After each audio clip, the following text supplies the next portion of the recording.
All right, let's just jump right in. We've all been there, right? Your kid is sick, you open the medicine cabinet, and you think, hey, could I just, break off a little piece of this adult pill? It kind of makes sense on the surface, but it's actually a really, really dangerous assumption. Today, we're going to get into why treating kids is a whole different ballgame than treating adults.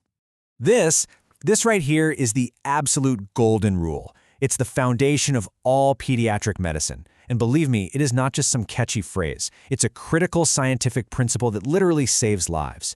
Every single decision your child's doctor or pharmacist makes, it all starts from this one core idea.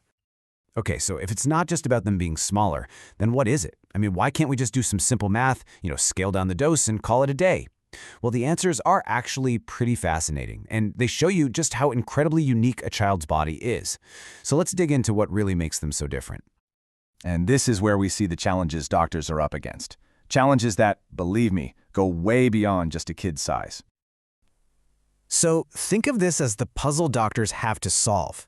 For starters, a lot of drugs just haven't been studied enough in children, so there's a huge lack of data. Then you've got their developing organ systems. A kid's liver and kidneys are basically still under construction, so they process medication in ways you just wouldn't expect. And finally, you have to think about what's in the medicine. Those liquid forms that are easier for kids to take, sometimes they have additives that are totally fine for you and me, but can be harmful, even toxic, for a tiny developing body. And here's another thing. We can't even lump all kids into one big group. Just look at this. A neonate, that's a baby under a month old, is biologically a world away from a toddler, and a 10-year-old's body is completely different from a teenager's. Every single one of these stages has its own unique physiology, which means how they react to a drug can change drastically, sometimes from one year to the next. So, with all these complications, how on earth do doctors figure out the right dose? Well, it's not guesswork. It's a really precise system, one that's designed specifically for these constantly changing, growing bodies.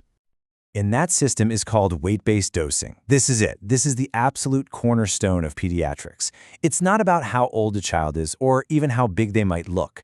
It's all about a very precise calculation, milligrams of medicine for every kilogram of their body weight. That's the key. It means every single child gets a dose that's perfectly tailored to them, which is what makes it both safe and effective. Okay, let's make this super practical. Picture a 3-year-old, weighs about 15 kilograms, and needs a common antibiotic like amoxicillin. The doctor knows the standard dose is 80 milligrams per kilogram of weight per day. So they do the math. 80 times 15 kilograms, that gives us 1,200 milligrams for the whole day. But the medicine is given twice a day, so they just divide that number by 2. And boom, 600 milligrams per dose. See? It's just clean, simple science. Absolutely no guesswork. All right, so now that we have that down, let's use what we've learned and apply it to something every parent deals with, a fever. Okay, here's the magic number you need to remember. 100.4 degrees Fahrenheit, which is 38 degrees Celsius. That's the official threshold for what's considered a fever when taken rectally. And why rectal? Because in babies and young kids, it's just the most accurate way to get their core body temperature. That's the number your doctor's going to ask for. So, when you're looking to treat that fever, you've basically got two main choices over the counter. But listen up, they are not the same. Acetaminophen is okay for most babies 3 months and older. Ibuprofen, on the other hand, is for babies 6 months and up. And the timing's different too. Ibuprofen usually lasts a bit longer, so you don't give it as often. This is a perfect example of why knowing your child's exact age and weight is so important. First thing to remember, a fever itself isn't the bad guy. It's actually a good sign that the body is doing its job and fighting off an infection. But you absolutely need to know the red flags. You need to know when it's time to call for backup.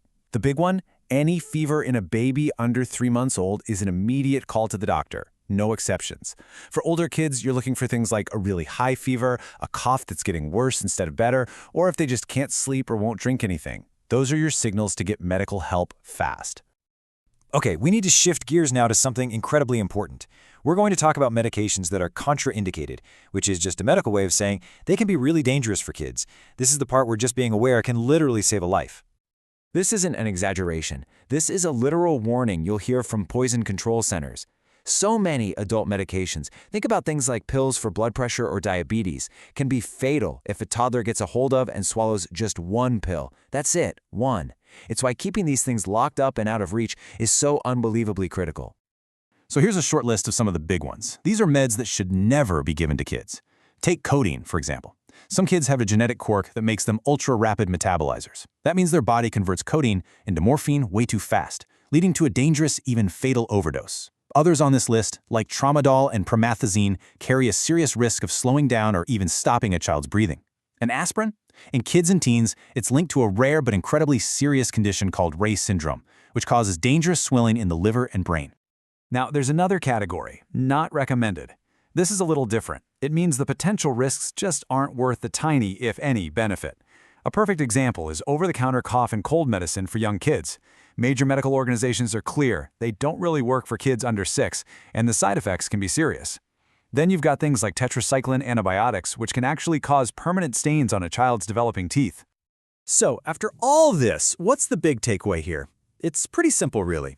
It's that you are the most important person on your child's healthcare team. So let's put it all together in a simple safety checklist. Number 1, always dose based on their current weight, not their age. Number 2, use the little dosing syringe that comes with the medicine, not a regular spoon from your kitchen. Number 3, never, ever use adult medications. And number 4, which is maybe the most important rule of all, if you are even the slightest bit unsure about anything, just ask. That's what your pharmacist and your doctor are there for. So I want to leave you with a question to chew on. Now that you have all this information, what's one question you're going to ask at your child's next doctor's visit? Or the next time you're at the pharmacy? Because at the end of the day, being an informed, engaged advocate for your kid, well, that's the best medicine you can possibly give them.